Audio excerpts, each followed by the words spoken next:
So we bought a house,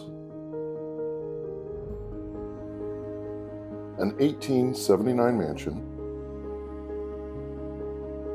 in desperate need of love, with a legendary and unique history,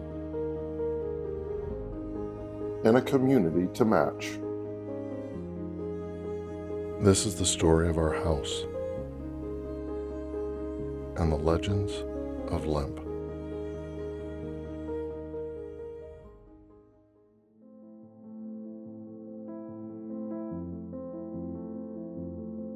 Hi, I'm Troy Exler with Electrical and Data Service Company, and this is my partner Kevin Crady, and we have just met with Ameren UE discussing the services for these two buildings.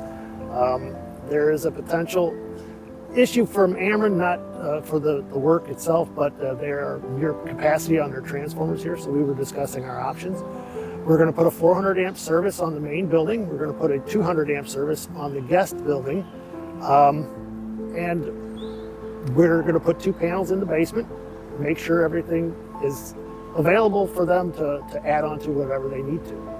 The temp on perm, what that is that allows us to put in the entire service, panels and meter can, and then run a temporary service to it to power up the panels in the basement so that we can keep the construction flowing, and we don't have to use a temporary service like the one that's existing here. That will be able to go away, and we'll be using the regular service for that.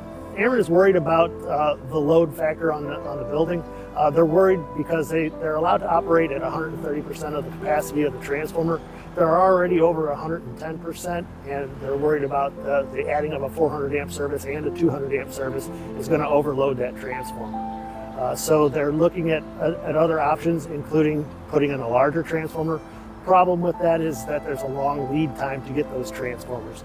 So that's the idea behind the temp on perm. That allows them to order the transformer if they need to, gives us the opportunity to continue construction, get all the electric done, and keep moving forward.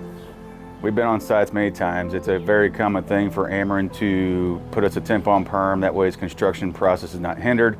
They're not out here to make things worse for us. They're out here to make the customer happy and us as contractors happy. So this will be a very common step that we got to go through to proceed with the going on with the project to get this thing done. You think it's going to delay us?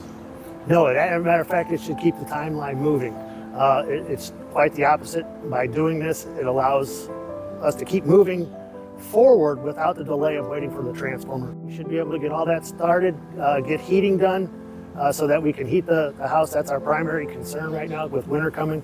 We don't want water lines freezing or anything hindering that. So that's why we want to get the HVAC hooked up and ready to roll. So as the electrical contractors, for us, once HVAC gives us all the information they need for their load calculations, we can turn it into Ameren UE. That gives them the better options on what transformer size they'll need, and the process keeps on going through. We have to utilize spec sheets that we get from the homeowner, and that would require us to know what size AC, heating and AC unit we're putting in, all the kitchen appliances going in, the loads on those, and any other major load factors that there are, such your range, if there's going to be a hot tub in on that, car charging stations, we have to include that stuff in load sheets.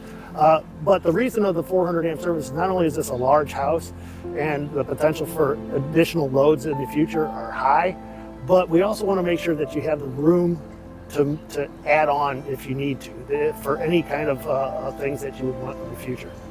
Well, talking with Matt so far, he wants a lot and he's going to get everything he wants. Okay, this is going to be the mast that goes up. We chose to use rigid conduit for a couple of reasons. One, it's a stronger piece of equipment. We do have the option to use PVC or EMT in this situation, but because of the historical value of the house, we want to put something up there that's going to maintain its look, and this is what we're going to use. This is a rigid galvanized pipe. So this is our 200 amp overhead service meter can. Inside, it's going to have 8-space breaker panel options. And the reason why we went with the 200 amp is because we don't want to have, the panel is going to be inside in the utility room. So it's going to be a little farther away than just putting the panel inside the closet. So we have to have a means of disconnect on this. And that's where we decided to go with this option right here. That way they can put the panel on the inside of the house at the utility room and be able to power up the entire building here. Okay, now this is going to be the 400 amp service for the main house. We got a 400 amp meter can, that's a main meter disconnect, that allows us to put either, gives us options as far as where the panels go in the house. We can either go immediately inside of the house with the panels, or we can put one panel directly inside the house and put the other one further down in the house to allow us versatility with picking up our circuits. This is the riser or the mast for the service here. This is a 4-inch galvanized rigid conduit.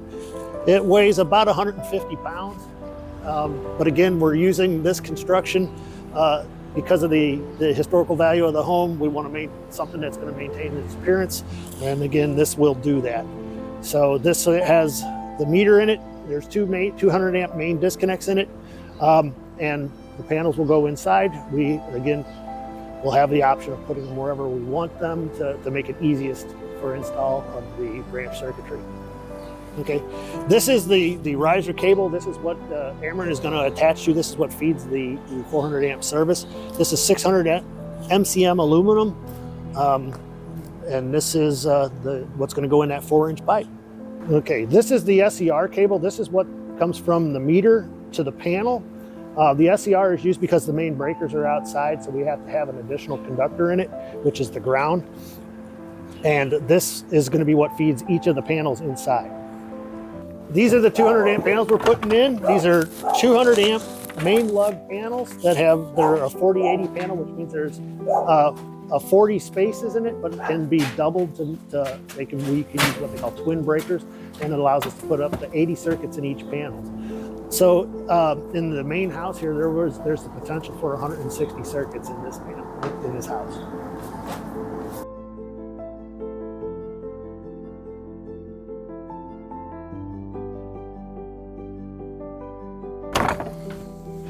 So down here in the basement, what we're going to do, you see the two existing panels, a little outdated and had a lot of water moisture done to them. So we'll be going through and we'll be taking out all the wiring throughout the entire house and starting brand new with a fresh slate. We'll be cutting out the existing service entrance cables. We'll be drilling in a new hole up here in the top right, and we'll be setting the panels right here. So we'll be taking down the plywood, the backer, putting in new wood that is womanized, that way it's for water treatment. And we'll be setting up two 200 amp panels at this location. It's gonna be the best option after Troy and I walk through the house to figure out the best way for circuitry, and it'll all be brand new.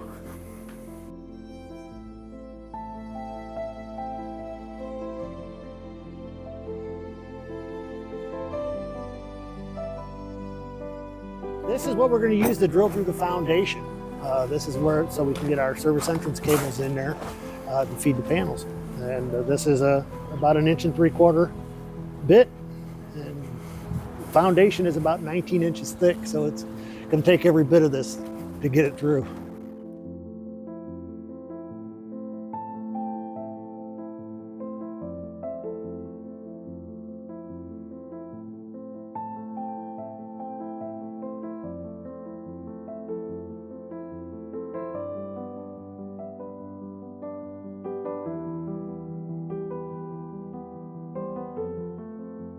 These old stone foundations are built on layers of stone. So as you drill through one layer, sometimes the stone, a lot of this is old limestone, and it collapses in on itself. So then you have to run a bit through again, and because it's not big enough to get your hand in there and pull stuff out. So you have to keep drilling it in and breaking it until you get a clean hole to get the cable through. Other than that, the stone is nice. It's a good hard stone. As far as, foundation goes, it's good for that. The brick is old brick. It's pretty standard for what we see in houses of this era. It does get a little soft with time, so we tend to put a few more anchors in it, especially when we're dealing with this type of service where we've got 150 pounds plus of pipe hanging on it. So we want to make sure we're nice and secure so we don't have any issues with it pulling away.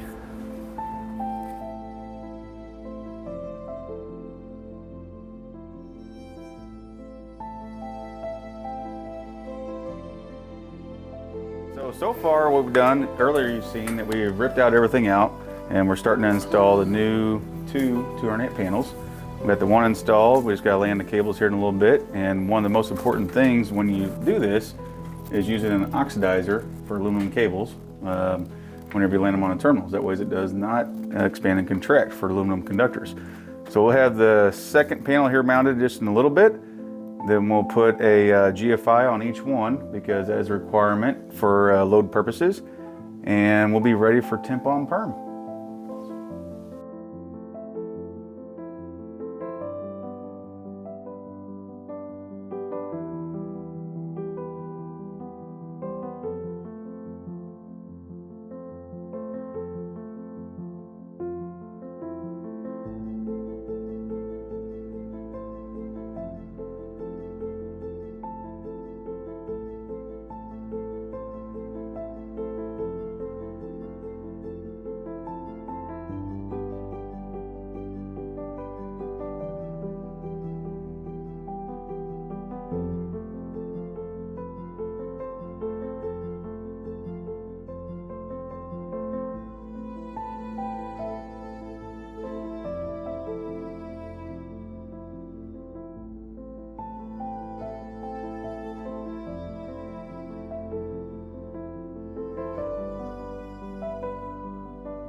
Time to clean some medallions.